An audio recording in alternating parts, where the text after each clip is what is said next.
I'm Brianna Hayes, 32, and despite running a major tech division, I've always kept quiet about my success, especially around my brother James. That Easter Sunday at our parents' suburban home, I knew something had to give. For years, James had dismissed my career while inflating his own importance. Little did he know, my company had just acquired his failing startup. My stomach knotted as we gathered around the table. Before I tell you what happened when my success finally spoke louder than my brother's ego, drop a comment letting me know where you're watching from and subscribe if you've ever dealt with a know-it-all family member. Growing up in Portland with James was like living in perpetual shadow. From the moment he built his first computer at 12 while I was still playing with friendship bracelets, a pattern was established. James was the tech genius, I was just the little sister trying to keep up. "That's nice, Bree," he'd say whenever I showed him something I was proud of, that dismissive tone making it clear he thought whatever I'd accomplished was child's play compared to his achievements. When I won the school science fair in 6th grade, James was quick to point out that my project on solar energy was pretty basic compared to the programming competition he'd won that same year. Our parents, Richard and Kathleen, didn't intentionally play favorites, but they were in awe of James's technical abilities. Dad, an accountant who still struggled to program the DVR, looked at James like he was speaking another language when he talked about coding. Mom, a high school English teacher, would just smile and nod, clearly impressed even when she didn't understand what he was saying. "Your brother has a special gift," they'd tell me. Not everyone thinks that way. The pattern continued through high school. I excelled in business classes and leadership positions, but those achievements always seemed secondary to James's programming skills and robotics trophies. When college applications rolled around, James was accepted to MIT with a partial scholarship for computer science. I chose a business program at the University of Washington, and though it was a great school with an excellent reputation, James couldn't help but snicker. "Business, huh? I guess not everyone can handle the rigor of a real STEM program." My parents reprimanded him, but with no real conviction. "James, be nice to your sister," Dad would say, but then immediately asked James about his latest coding project, effectively validating the hierarchy James had established. The only person who ever really saw me was my grandmother Eleanor. Grandma was a surprise in our family. At 78 she had an iPad, a smartphone, and was more tech-savvy than my parents. She'd been a mathematics professor in the 1970s when women in her field were rare, and she recognized something in me that others missed. "They don't see it yet," she told me once during my sophomore year of college when I was home for Christmas break, feeling particularly overshadowed after James had spent dinner talking about his internship at Google. "But you have something just as valuable as technical knowledge, Brianna.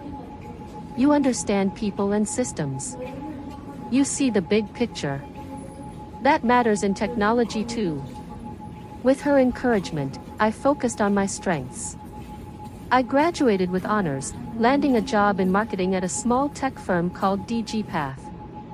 James, predictably, was unimpressed. "Marketing for a tech company," he said at my graduation dinner. "So you'll be making pretty brochures for products you don't understand." I swallowed my anger and promised myself I'd prove him wrong. I worked twice as hard as anyone else at DG Path, not just learning the marketing side, but understanding our products deeply enough to explain their value to clients. I took night classes in basic programming, not to become a developer, but to speak the language of our technical teams. Within 3 years, I'd moved up to marketing director. 2 years after that, I was recruited by Synergy Tech, a major player in enterprise software. Each step forward in my career was met with the same dismissive attitude from James. When I excitedly told my family about my new job at Synergy Tech, James interrupted with news about his own startup idea. My promotion to team lead coincided with his first round of seed funding. When I was made department head, he announced he'd been featured in a tech blog. Family gatherings became increasingly tense as James dominated conversations with technical jargon, positioning himself as the only person at the table who truly understood the modern world. He'd use terms like neural networks and blockchain architecture without explanation, effectively shutting down any meaningful contribution from others. "Don't worry if you don't get it," he'd say, especially to me. "It's pretty complex stuff." My parents would beam with pride while I sat quietly, building my career without fanfare. Grandma Eleanor would catch my eye across the table and give me a knowing wink. "Patience," her look seemed to say. "Your time will come." And it did, in a way I never could have anticipated. 7 years into my career at Synergy Tech, I was appointed Director of Strategic Acquisitions, responsible for identifying promising smaller companies for potential purchase. It was during a routine review of acquisition targets that a familiar name appeared on my desk: Nextier, a startup with promising technology but struggling financials. James' startup. My career trajectory at Synergy Tech hadn't been accidental. While James was busy talking about his achievements, I was quietly building mine. I started in marketing but quickly demonstrated an aptitude for understanding market trends and identifying opportunities. My ability to translate between technical teams and business objectives made me valuable, and my talent for strategic thinking moved me up the corporate ladder faster than even I had expected. After 8 years, I found myself as Director of Strategic Acquisitions, a position that combined my business acumen with my hard-earned technical knowledge. My team was responsible for identifying promising companies that could either complement Synergy Tech's offerings or eliminate future competition. We analyzed dozens of potential acquisitions each quarter, looking not just at current value but at future potential.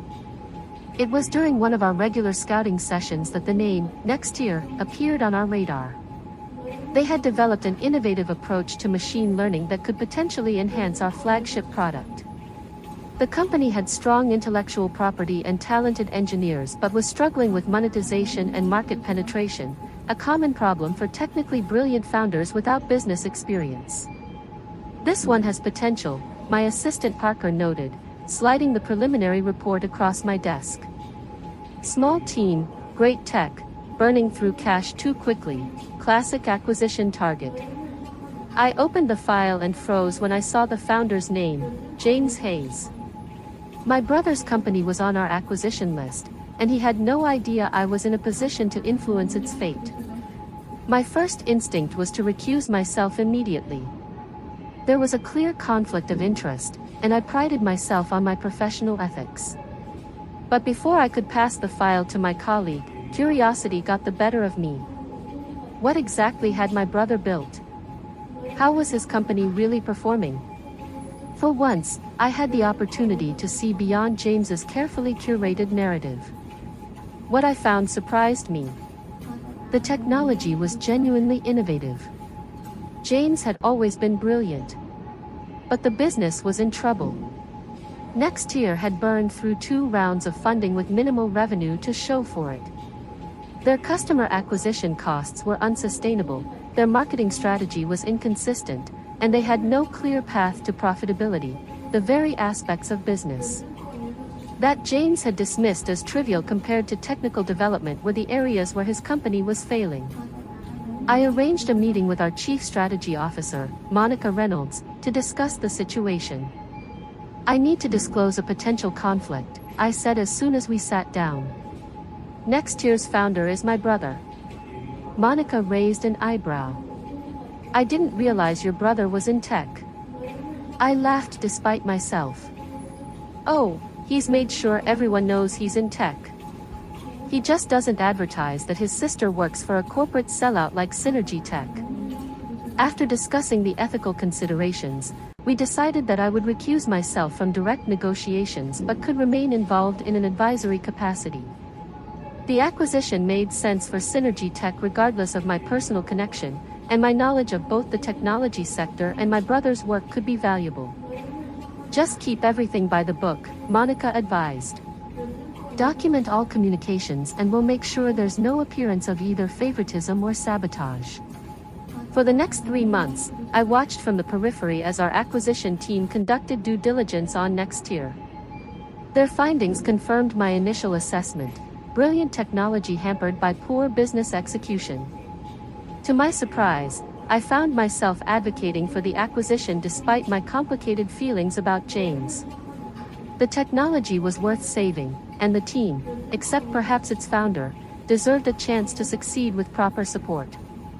What struck me most during the process was that James appeared completely unaware of my role at Synergy Tech.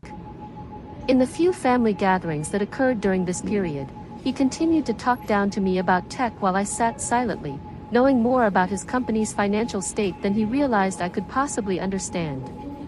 The acquisition was finalized 1 week before Easter. Next year would become a subsidiary of Synergy Tech, with their technology integrated into our main platform. James would stay on as a technical advisor for 1 year, reporting to a manager who, ironically, reported to me. The financial terms were generous, more generous than the company's performance warranted, but we were paying for the intellectual property and talent, not the current revenue.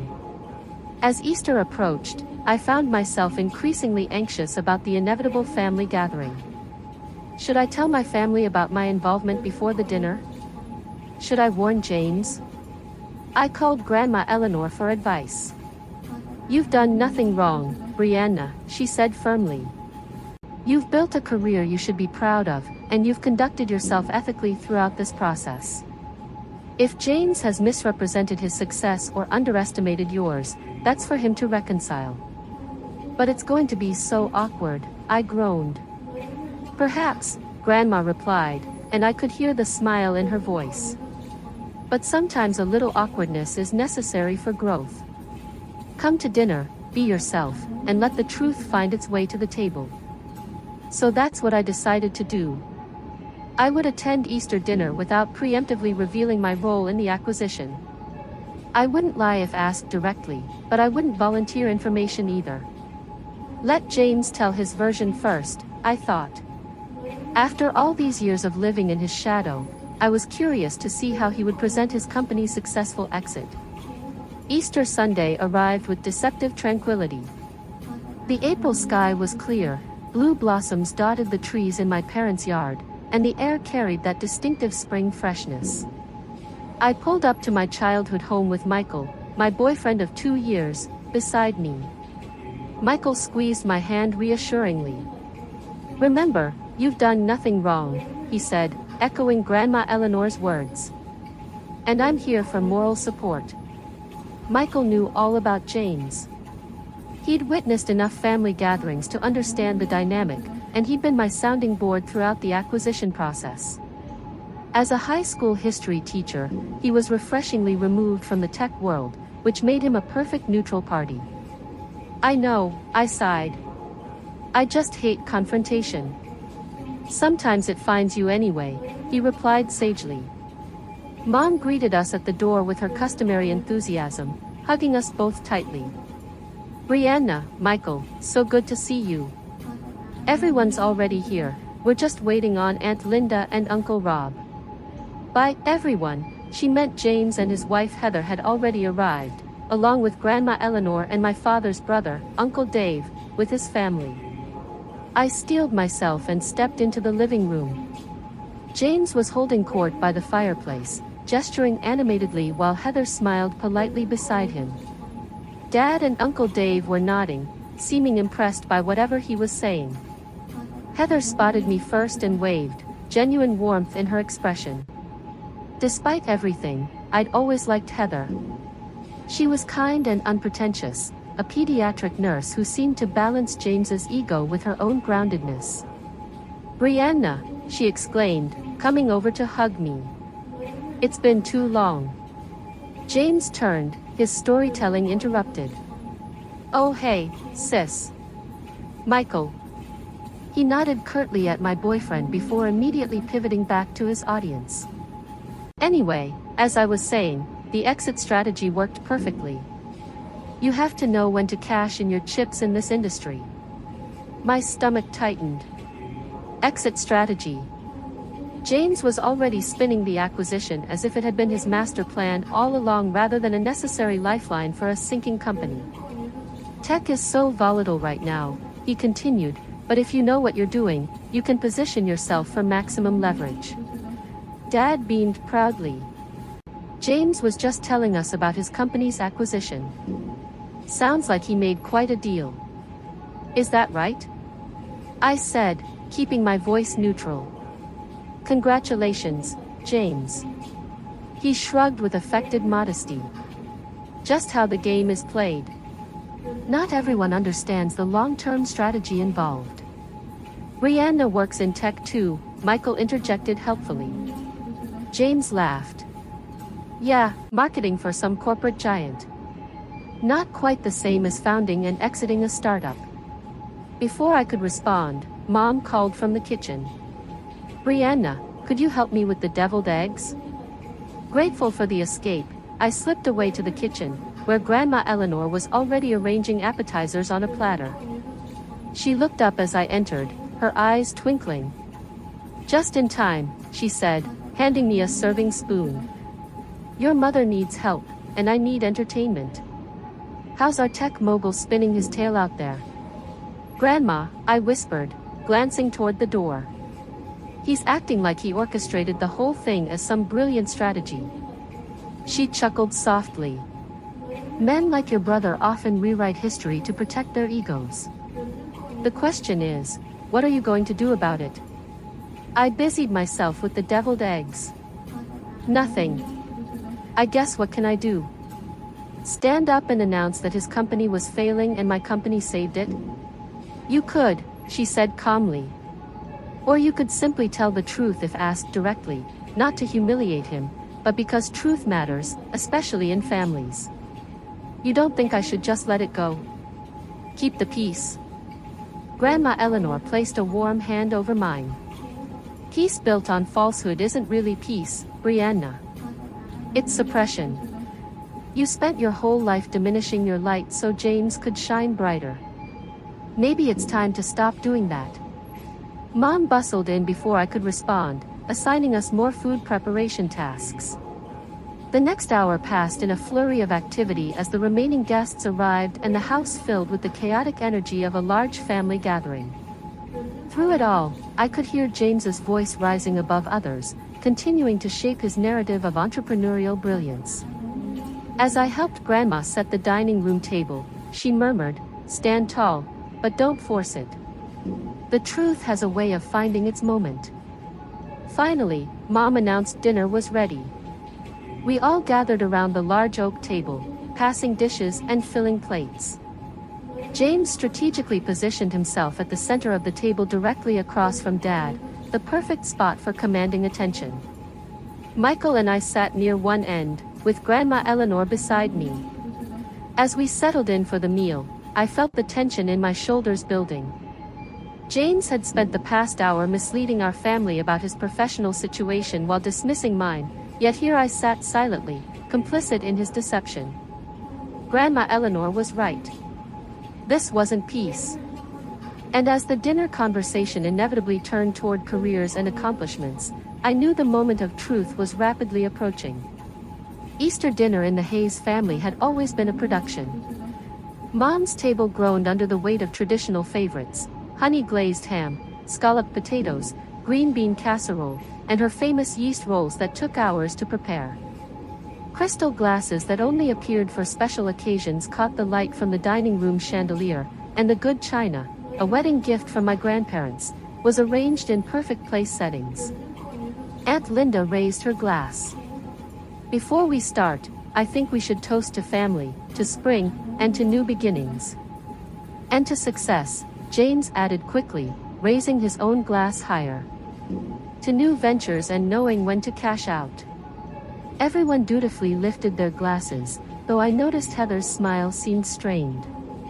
Grandma Eleanor's eyes met mine briefly before we all took a sip and began passing dishes around the table. The conversation flowed easily at first, centered on safe topics like Cousin Amy's new baby, Uncle Rob's recent retirement, and Aunt Linda's planned trip to Italy. But as the meal progressed, James grew increasingly restless with topics that didn't allow him to showcase his achievements. When there was a brief lull in conversation, he seized the opportunity. "So Dad, I've been thinking about advising you on your retirement portfolio," he said, cutting into his ham. After this acquisition, I've got some insights into where tech is headed that could really maximize your returns. Dad looked impressed. That would be great, son. I could certainly use the help. What about you, Brianna? Aunt Linda asked kindly. How's work going for you? Still at the same company? Before I could answer, James jumped in. Bree is still doing marketing at that big corporate place. What is it again, Synergisoft? Synergy Tech, I corrected quietly. Right, James continued dismissively. Anyway, as I was telling Dad, the real action is in startups. Corporate tech is where innovation goes to die. I took a slow deep breath. Actually, that's not. The problem with corporate environments, James interrupted, warming to his topic, is that they're full of people who couldn't cut it as entrepreneurs. No offense, Bree, he added with a patronizing smile that made it clear offense was absolutely intended. Mom tried to redirect. Brianna has been promoted several times, James. She's doing very well. Sure, James nodded condescendingly. I'm sure she's great at whatever marketing stuff she does. But let's be real, it's not the same as being in the trenches, building something from nothing, taking real risks. The table had grown uncomfortably quiet. Even Michael, normally diplomatic to a fault, was gripping his fork with unnecessary force. I focused on cutting my ham into perfectly even pieces, willing myself to stay calm. James, oblivious to the tension, or perhaps feeding on it, continued his monologue. The tech industry separates the visionaries from the support staff pretty quickly. Some people have what it takes to innovate, to disrupt, to lead technological revolutions. Others are better suited to, well, supporting roles. He looked directly at me. Not everyone can handle a real career in tech. The silence that followed was deafening. Mom looked mortified. Dad, uncomfortable. Heather was staring intently at her plate. I felt Michael's hand find mine under the table, squeezing supportively. And then, from the other end of the table came Grandma Eleanor's clear, steady voice. Is that why your company just bought his? Time seemed to stop. All eyes swiveled from Grandma to me, then to James, whose fork clattered against his plate. His face, usually so composed, cycled rapidly through confusion, disbelief, and then dawning horror. What? He sputtered, looking frantically between Grandma and me. What are you talking about? Grandma Eleanor took a calm sip of her water. I'm simply asking if that's why Brianna's company, Synergy Tech, acquired your startup. Next tier. Because they're the real tech innovators. The table erupted in confused murmurs. Dad looked bewildered. Brianna's company bought James's? What does that mean? James's face had flushed deep red. That's not what happened, he stammered. We were acquired, yes, but it was a strategic exit. I chose to sell. And Brianna had nothing to do with it. She works in marketing, for God's sake. All eyes turned to me. For a moment, I considered letting it go, finding some diplomatic way to preserve James's dignity. But then I remembered Grandma's words about truth and families, and all the years I'd spent dimming my light. Actually, I said, my voice steadier than I expected, I'm the Director of Strategic Acquisitions at Synergy Tech. I've been in that role for almost 2 years now. James stared at me in disbelief. That's impossible. You would have said something. Would I? I asked quietly. When would I have mentioned it, James? Between your lectures on blockchain or your explanations of why marketing isn't real tech work? Wait, Dad interjected, looking confused. You're saying you were involved in buying James's company? She's lying, James snapped. She's trying to take credit for my exit. If she worked in acquisitions, I would have known. My team dealt with Synergy Tech executives. Your team dealt with my team, I corrected him. I recused myself from direct negotiations because of our relationship. But yes, I was involved in an advisory capacity, and I'm the one who initially identified Nextier as an acquisition target. The stunned silence that followed was broken by Heather's soft voice. It's true, James. I saw Brianna's name on some of the preliminary paperwork. I assumed you knew and just weren't mentioning it. James looked betrayed. You knew and you didn't tell me? I thought you knew, Heather protested. Why wouldn't you know? Because she's lying. James pushed back from the table violently, his chair scraping against the hardwood floor. This is sabotage. You deliberately targeted my company, didn't you? Couldn't stand that I was finally succeeding, so you had to take over and ruin it. Your company was 3 months from bankruptcy, James, I said, keeping my voice level. You had great technology but no sustainable business model. The acquisition saved your company, your employees' jobs, and your reputation. How dare you? James was nearly shouting now. You know nothing about tech or business. James, Mom interjected, please calm down. I will not calm down, he snapped. My sister has been undermining me my entire life, and now she's claiming she saved my company? That's rich. I looked around the table at the shocked faces of my family. I'm not claiming I saved anything. I'm just telling the truth about what I do and what happened. Nextier had valuable IP and talented engineers. That's why we acquired it. It was a business decision, not a personal one. James laughed bitterly. Right. Just business.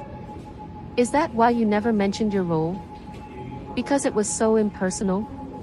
I never mentioned my role because you never asked, I said simply. You've never been interested in my career, James. You've been too busy explaining to everyone why what you do is so much more important. The raw honesty of my statement hung in the air. James opened his mouth to argue, then closed it again. Without another word, he turned and stormed out of the dining room. A moment later, the front door slammed. The table remained silent for several long seconds. Finally, Uncle Rob cleared his throat. Well, that was unexpected. Aunt Linda turned to me. Brianna, honey, I had no idea you were so high up in your company. Why haven't you ever told us? I looked around at my family, at the genuine surprise and interest on their faces, and felt a weight I hadn't even realized I was carrying begin to lift.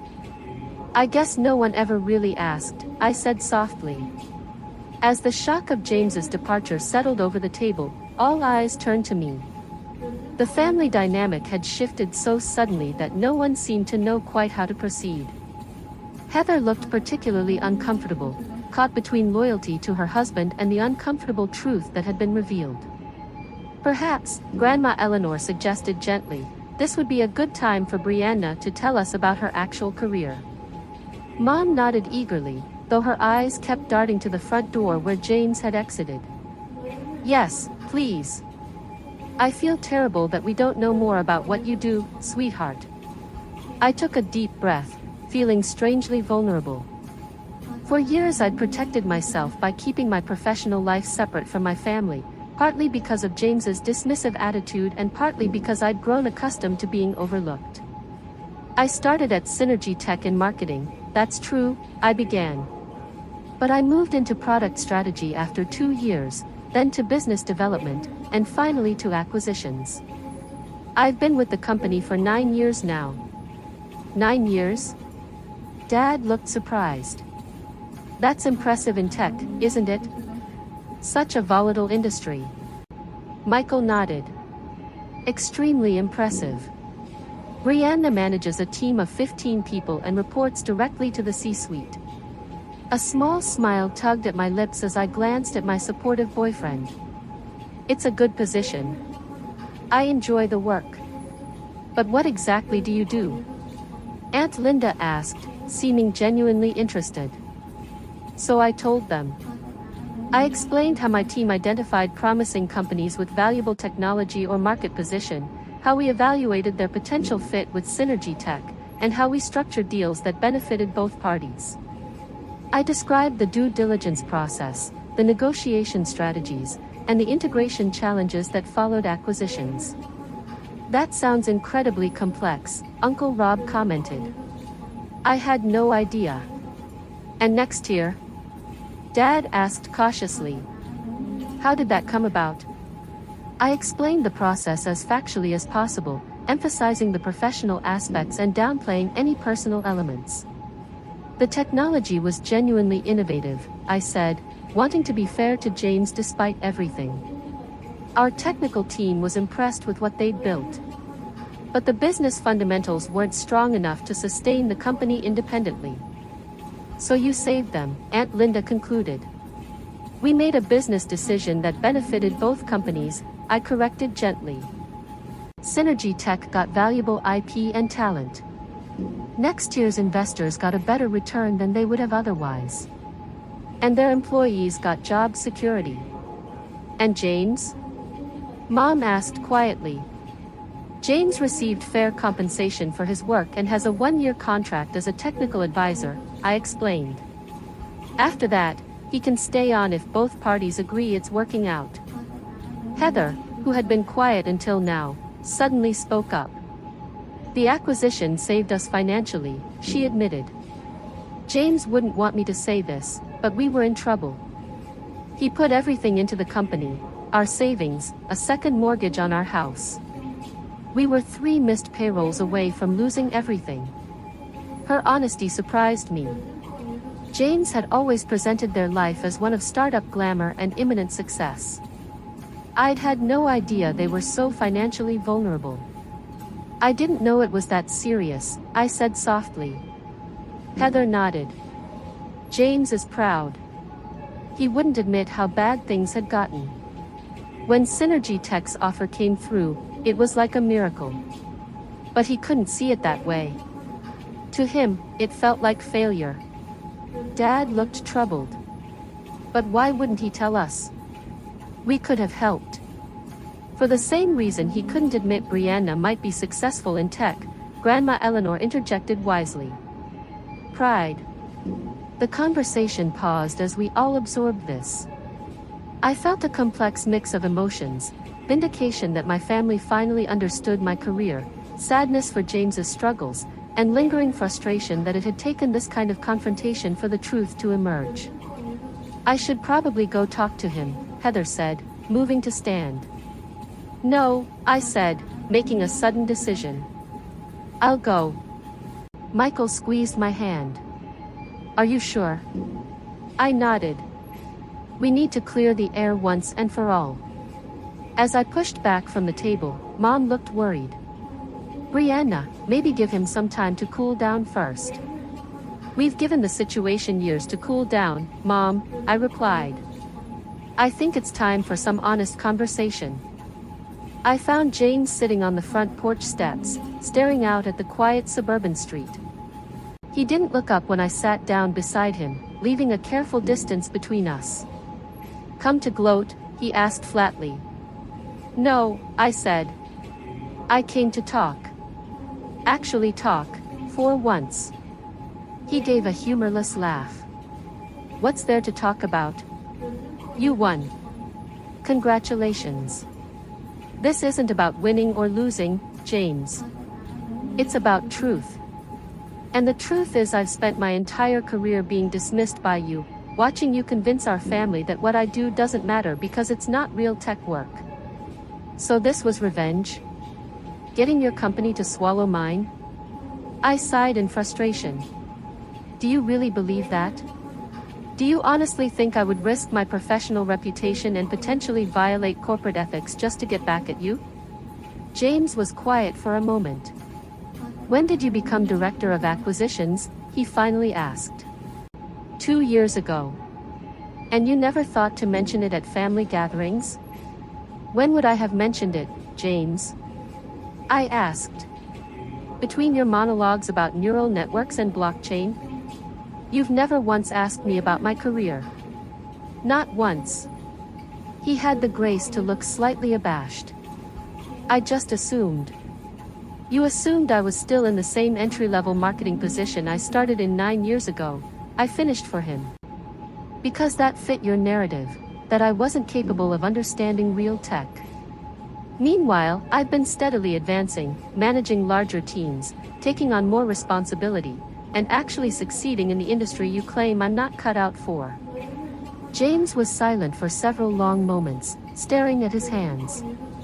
When he finally spoke, his voice had lost its defensive edge. Next year was really failing, wasn't it? The vulnerability in his question caught me off guard. The technology was sound, I said carefully, but yes. The business was in trouble. I kept thinking the next round of funding would solve everything, he admitted. That we just needed a little more runway. But each milestone we set, we'd miss or barely hit, and then set a new one. That's actually pretty common in startups, I offered. It's why most fail. I didn't want to fail. For the first time, James looked directly at me, and I was startled to see the raw pain in his expression. I've built my entire identity around being the tech genius in the family. What am I if that's not true? The question hung between us, heavy with years of competition and misunderstanding. I thought carefully before responding. You are a tech genius, James. Your coding skills are incredible, and the core technology at Nextier is genuinely innovative. That's not in question. But building a successful company requires more than just technical brilliance. It needs business acumen, market understanding, strategic planning, all the things you dismissed as unimportant compared to coding. He winced. Things you're good at. Yes, I acknowledged. Things I'm good at. We could have been complementing each other's strengths all these years, instead of you treating me like I was somehow less than you because I focused on the business side of tech. James ran a hand through his hair, a gesture so familiar from our childhood that it momentarily transported me back to simpler times. I've been an ass, haven't I? The blunt admission startled a laugh out of me. Yes. You really have. A ghost of a smile crossed his face. Can I blame it on the stereotypical arrogance of programmers? You can try, but I work with plenty of programmers who manage not to be condescending to their sisters. The smile faded and James looked genuinely remorseful. I'm sorry, Bree, I really am. I don't think I realized how dismissive I've been until I heard it played back to me today. It was the first genuine apology I could remember receiving from my brother in years, possibly decades. Thank you for saying that. So what happens now? He asked. With Nextier, I mean. With me? That depends partly on you, I said honestly. The integration team thinks your technology has real potential as part of our enterprise suite. You know the code better than anyone. If you can put aside your pride and work collaboratively, there's a place for you. Working for my little sister's company, he said, but without the bitterness I might have expected earlier. Working with a company that values your technical expertise, I corrected. My division oversees acquisitions, but I wouldn't be your direct manager. That would be Marcus in technical integration. And he's brilliant, you'd learn a lot from him. James was quiet for a moment. I need to think about it. That's fair, I agreed. But don't think too long. Tech moves quickly, as you know. We sat in silence for a few minutes, watching a neighbor walking their dog across the street. It wasn't a comfortable silence exactly, but it wasn't hostile either, progress of a sort. We should probably go back inside, I finally suggested. Mom's probably worried. And your food is getting cold. James nodded. This is going to be awkward, isn't it? Probably, I admitted. But maybe it's time we were honest with each other, and with the family. No more pretending. He took a deep breath and stood up. No more pretending, he agreed, offering me his hand. I took it, allowing him to help me up, and together we walked back toward the house, toward a family dinner that would be uncomfortable but also, perhaps, the first honest one we'd had in years. Walking back into the dining room with James felt like re-entering a different world. The conversation stopped abruptly, all eyes turning toward us with varying degrees of concern and curiosity. Heather looked particularly relieved to see her husband return, some of the tension leaving her shoulders. "Everything okay?" Mom asked cautiously. James and I exchanged a glance. "We're working on it," I answered honestly. We returned to our seats, and an awkward silence descended on the table. Uncle Rob cleared his throat. "Should we, continue with dinner?" "Yes, please," I said gratefully. "Pass the potatoes." The meal resumed with forced normal conversation, carefully steered toward neutral topics. But there was an unspoken acknowledgement that something fundamental had shifted in our family dynamic. James was uncharacteristically quiet, contributing to the conversation only when directly addressed. I could almost see him processing everything, recalibrating his understanding of our relationship and his place in the family narrative. As dessert was being served, Mom's traditional lemon meringue pie, James suddenly spoke up. "I owe everyone an apology," he said, his voice lacking its usual confidence. "Especially you, Brianna." All eyes turned to him in surprise. James Hayes didn't apologize, it simply wasn't in his repertoire. "I haven't been honest about my company's situation," he continued. "The truth is, Nextier was struggling badly. The acquisition by Synergy Tech wasn't my brilliant exit strategy, it was a lifeline I was lucky to get." Heather reached over to squeeze his hand supportively. "And I've been less than supportive of Brianna's career," he admitted. "Actually, that's an understatement. I've been dismissive and condescending, and I was completely wrong. She's achieved more in tech than I realized, and I should have been celebrating her success instead of diminishing it." The raw honesty in his voice rendered me speechless. This was a side of James the family hadn't seen since we were very young, before competition and ego had created a wall between us. Dad looked between us, clearly struggling to reconcile this new information with years of established family dynamics. "James, we had no idea things were so difficult with your company. Why didn't you tell us?" James shrugged, a gesture both defensive and vulnerable. "Pride, I guess. I've always been the tech prodigy, the successful one. Admitting failure didn't fit that image." "But sweetheart," Mom said gently, "success isn't just about never failing. It's about how you handle challenges." Besides, Grandma Eleanor added with characteristic directness, "It seems the real tech success story in this family has been quietly unfolding while we were all distracted by louder narratives." She smiled at me, and I felt a rush of gratitude for her unwavering support. "I think," Dad said slowly, "that we owe Brianna an apology too." He turned to me with genuine regret in his eyes.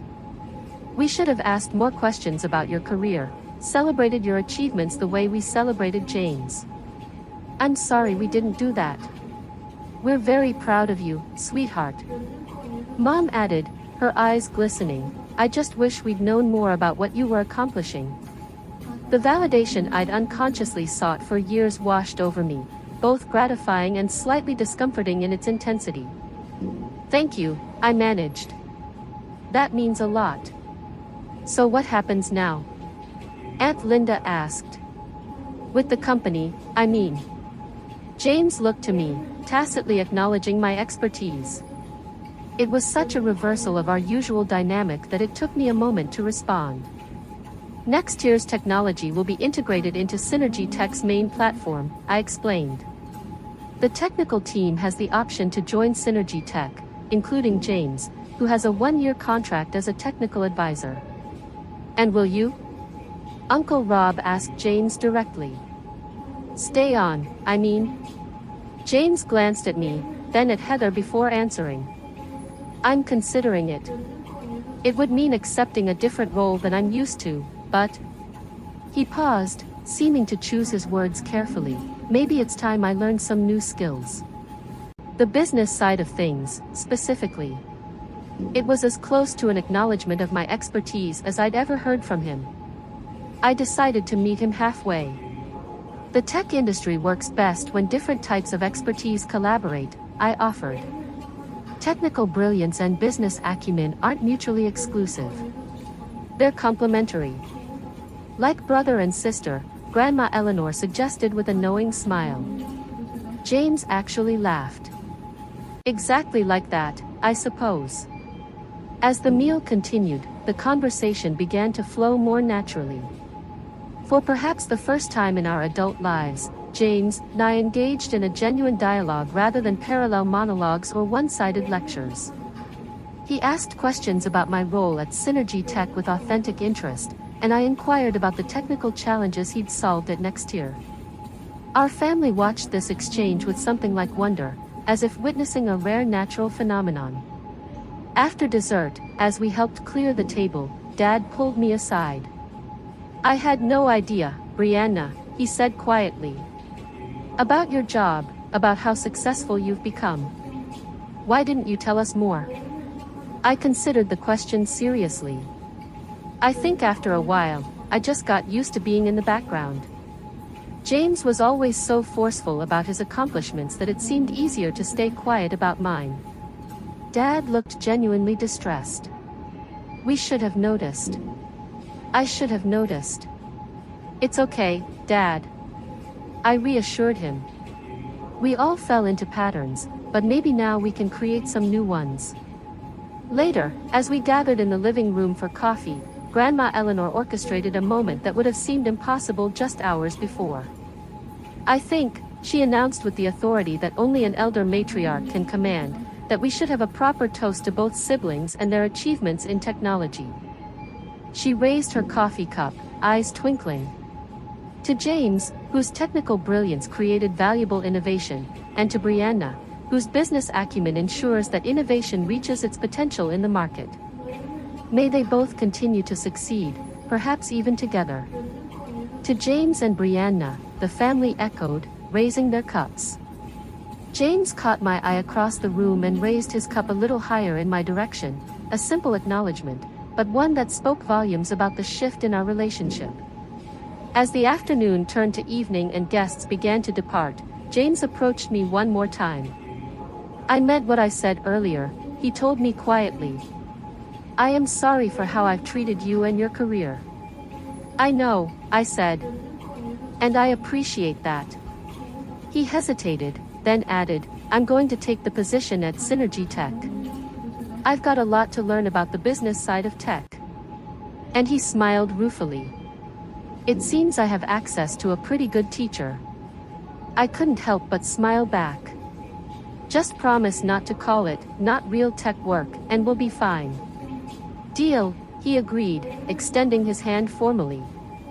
I bypassed the handshake and gave him a quick hug instead. Happy Easter, James. Happy Easter, Bree, he replied. And for the first time in years, the nickname held affection rather than condescension. As Michael and I drove home that evening, I felt both exhausted and strangely invigorated. Years of family dynamics had been upended in a single afternoon, old patterns disrupted, new possibilities revealed. How are you feeling? Michael asked as we navigated the evening traffic. I considered the question carefully. Like something that was knotted for a very long time is finally starting to untangle, I said. It's uncomfortable, but also freeing. He smiled. Your grandmother is something else, you know that? I laughed. Oh, I know. She's been waiting for this showdown for years. Think things will actually change with James? I think they already have, I said thoughtfully. Whether those changes stick, well, that's up to both of us. As we pulled into our driveway, I realized I felt lighter than I had in years. The truth, once spoken, had cleared away long-standing cobwebs of misunderstanding and resentment. There would be awkward moments ahead, old habits reasserting themselves, new boundaries to establish. but for the first time since childhood, I felt hope for my relationship with my brother. Not as competitors, but as colleagues. Maybe even collaborators. Family. 3 months after that fateful Easter dinner, I found myself sitting across from James in the Synergy Tech cafeteria. It had become our weekly ritual, Tuesday lunch, to discuss the integration of next year's technology and to catch up as siblings. Today James was animatedly explaining a new approach to the algorithm that had been next year's core innovation. The processing speed has increased by 37%, he said, his eyes bright with the excitement that had always characterized him when discussing technical challenges. Marcus thinks we can push it even further if we restructure the data pipeline. I smiled, genuinely impressed. That's fantastic, James. The enterprise clients will love that kind of performance boost. It's actually building on something your data science team suggested, he admitted, a statement that would have been unthinkable 4 months ago. Turns out there are some smart people here at the corporate sellout. We both laughed at his reference to his former dismissal of Synergy Tech. In the 3 months since James had joined the company, I'd watched him slowly adapt to corporate culture. There had been rough patches, his tendency to speak bluntly had ruffled some feathers in HR, and he'd initially bristled at the layers of approval required for changes, but he was learning. More surprisingly, he seemed to be enjoying the stability and resources a larger company provided. How are things with Marcus? I asked, referring to his direct manager. James considered the question. Good, actually. He knows his stuff and he doesn't micromanage. I'm learning a lot about project management from him. And team leadership, still a work in progress, he admitted ruefully. Turns out managing people requires skills I haven't fully developed yet. This self-awareness was perhaps the most striking change in my brother. The James of 6 months ago would never have acknowledged any skill deficit. You'll get there, I assured him. It takes time. Our conversation drifted to family matters. Mom and Dad had visited the Synergy Tech campus the previous week, finally seeing firsthand what both their children did professionally. It had been a revelation for them, especially Dad, who had spent the entire tour alternating between proud exclamations and confused questions about technology. I think they're still processing it all, James said. 20 years of thinking I was the only tech person in the family, and now they're trying to understand that you've been quietly outranking me for years. Not outranking, I corrected gently. Different paths. Different skills. He nodded, acknowledging the distinction. Fair enough.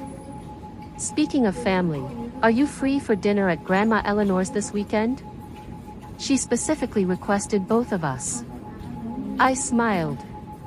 Since Easter, our grandmother had become even more deliberate in fostering our rebuilt relationship. Wouldn't miss it. That woman's cooking is worth any family therapy session she might have planned. She's subtle as a sledgehammer, James agreed affectionately. But effective. As we finished lunch and walked back toward our respective departments, I reflected on how much had changed. Our relationship remained a work in progress. Decades of established patterns couldn't be undone in mere months, but each interaction felt more authentic than the last. There were still moments when James slipped into his old condescending tone when discussing technical matters, but now he caught himself, often with a sheepish smile. Similarly, I was learning to assert my expertise rather than silently seething when overlooked.